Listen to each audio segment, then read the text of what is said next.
لیکن سوال یہ ہے کہ آخر انانا کی کہانی اتنی طاقتور کیوں تھی؟ کیا وجہ تھی کہ لوگ ہزاروں سال تک اس کے تصور کو چھوڑ نہ سکے؟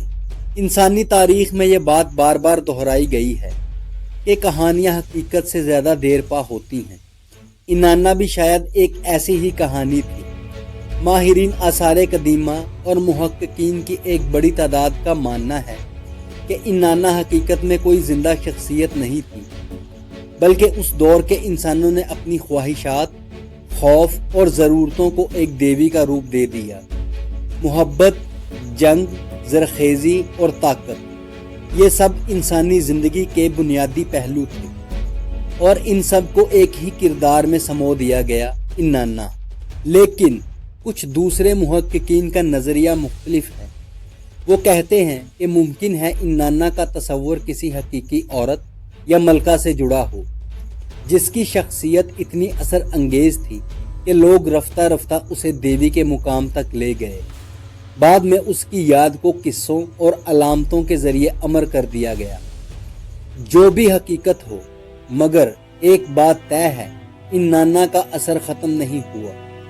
آج بھی جدید ادب، آرٹ اور حتیٰ کہ ویڈیو گیمز اور فلموں میں اس کے حوالے ملتے ہیں۔ بہت سے فنکار اسے ایک پہلی دیوی یا مدر گوڈیس کے طور پر پیش کرتے ہیں۔ کچھ تو یہ بھی مانتے ہیں کہ انانا انسان کے اس ازلی جستجو کی علامت ہے جس میں وہ طاقت، محبت اور بقا کو یکجا کرنا چاہتا ہے۔ سوچنے کی بات یہ ہے کہ 5000 سال پہلے ایک چھوٹی سی تہذیب کے لوگ جس ہستی کو پوجتے تھے، وہ آج بھی ہمارے ذہنوں کو اپنی طرف کھینچتی ہے۔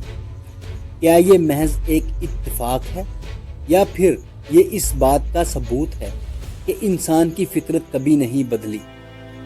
آپ کے خیال میں انانا ایک حقیقی شخصیت تھی یا صرف انسانی تخیل کی پیداوار؟ اپنی رائے کومنٹس میں ضرور بتائیے، اور اگر آپ کو یہ ویڈیو پسند آئی ہو تو لائک اور سبسکرائب کرنا نہ بھولیں تاکہ آپ تک ہماری آنے والی ویڈیوز سب سے پہلے پہنچ سکیں۔ ملیں گے اگلی ویڈیو میں، تب تک کے لیے اللہ حافظ۔